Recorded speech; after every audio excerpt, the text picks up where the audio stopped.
Okay. Watch your camera there, Patrick, because that video's picking it up. Thank you. Okay, so let's get started with the class. You've done your lead generation, and we are on page 10 of chapter 5, and we're going to talk about kind of the mindset of the seller, right?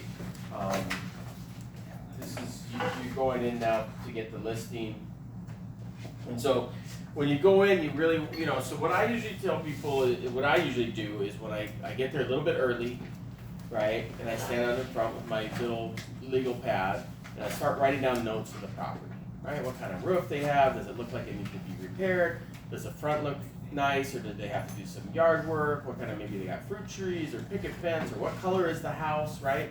All those kind of things. And so what you're doing is you're waiting for the seller to look out the door, right? And all know is when you're waiting for somebody, you gotta check and see if they're there, especially a stranger, right?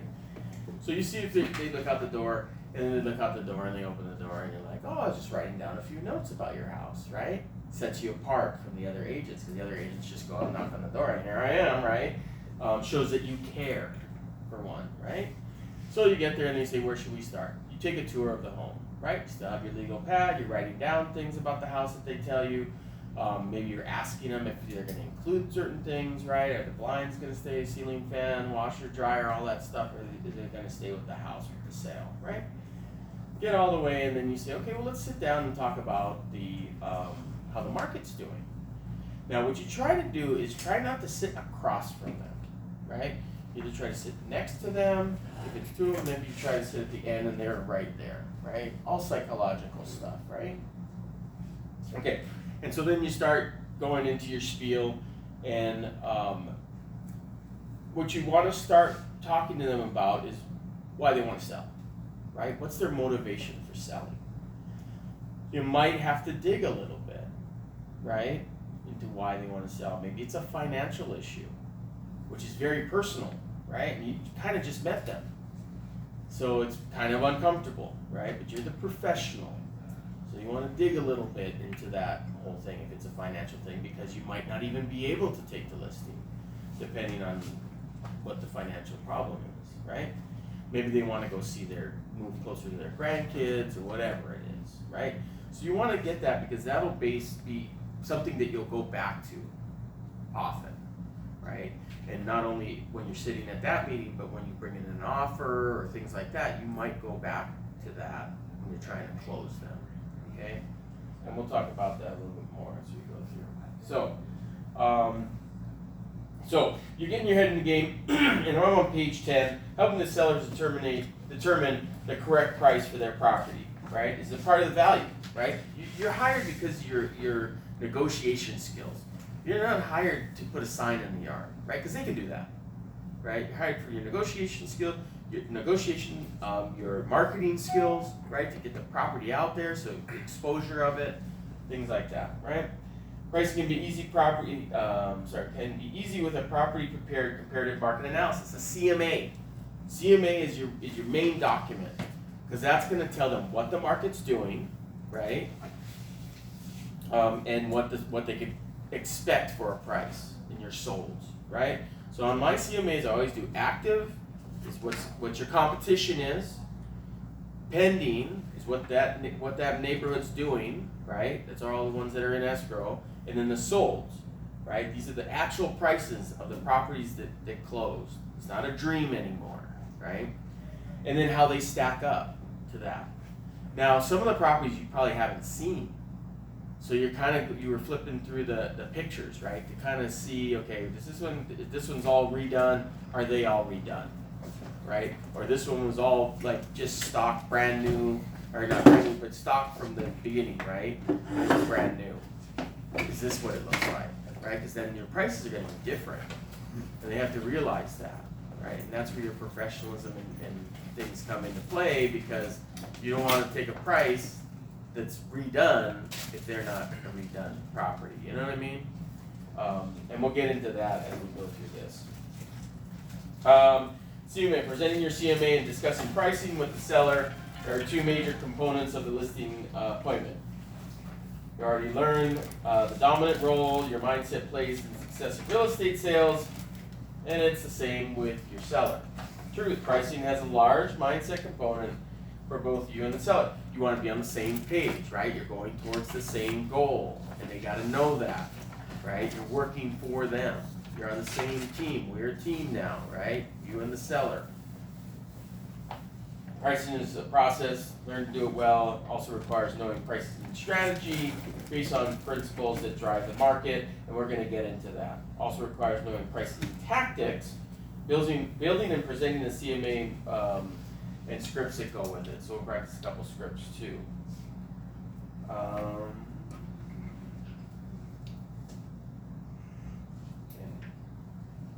On page 11 actually. Okay, so page 11, pricing is one of the absolute essentials of real estate skills. To become pricing master, you must understand how the market works, right? Local market conditions for maybe that specific complex, maybe that specific neighborhood, right? Something goes on in that neighborhood or something like that, and then pricing criteria.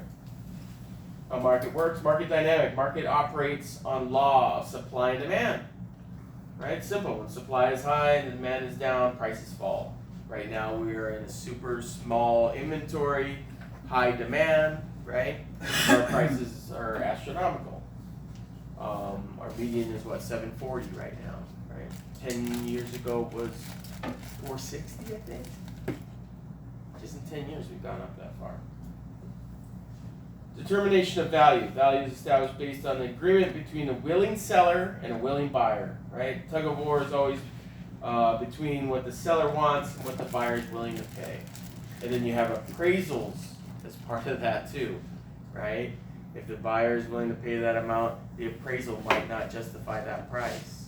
So that's another consideration that you have to talk to the seller about.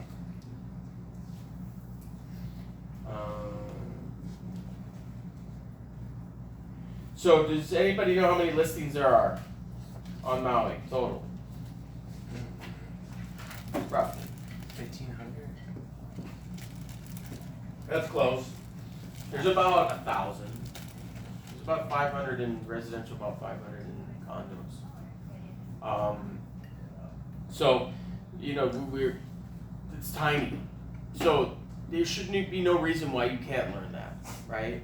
Now you're not gonna remember all of them, but you should know basic areas and what they're going for. Right? Entry level stuff in Keone, entry level stuff in the Central, entry stuff up country, entry in West Side. You know, that's the bottom denominator, right? And then know some expensive stuff too, right? And then you'll slowly fill in the gaps on that, right? And it's going on the MLS. You know, good agents go on the MLS like 3 times a day. They're just checking, you know, because a lot of them have buyers that are waiting. They're just waiting for something, right? So be there to get it. Okay, moving on, page 12. Local market conditions to price accurately and price to sell, right? You must constantly study the conditions in your local market and in specific neighborhoods where you want to specialize. Here are some of the basic things to watch for. Inventory. How much is for sale? And is their inventory rising or falling, right? CMA will tell you that because you'll see the sold and you'll see the date. And a lot of times you'll see the prices going up, right? Each month they close, the prices start going up or down. Sometimes it's all over the place, so you kind of just got to look at that. Days on market, how long is it taking to sell, right? Good stuff is selling in days. We're like 90 to 100 days on market right now, on average. And some of it's skewed, that I bet it's even shorter because some of the stuff that's overpriced is skewing that number, right? It's too, it just sits there, and it'll sit there forever, right? Because they're chasing the market down now, and we'll talk about that a little bit later. Price per square foot, I don't like to do it price per square foot, right? Because appraisers don't look at it per square foot either. You cannot give an appraiser a comp based on price. They will not do that. They will turn around and walk away from you immediately. It has to be like kind, right? It's in this neighborhood, this is why this is a good comp, right? Because it's like the other one, not because it's sold for this price, okay? So be cautious on that when you're talking to appraisers. You're not talking to them about the price of the property. It's all about the comparative, right? It's the same. Yeah? Understand? Is that a yes? Yes. Okay. Changes in the local landscape, monitor changes, major employers, shopping, schools, stuff like that, right? Are there industries coming in, going out? Military is a big one. We don't have it here, but on Oahu, right? That can change a whole dynamic of an area if they take all these people out at one time. Pricing criteria. Getting the facts about pricing means evaluating a given property against other comparable properties. Means comparing your client's 20-year-old 3-bedroom, 2-bath property in a neighborhood of similar built homes with homes that sold recently that match, okay? Now, when you go on and do a CMA, you kind of don't know what it looks like, right? Your preliminary thing is going to be, is it around the same square footage, right? Let's say it's a house. Is it around the same square footage of land? Is it around the same square footage of a house? And is it around the same area, right? You can't take a property in Wailuku and compare it to something in Kihei, right? It's too far away. So you want to get things around the area.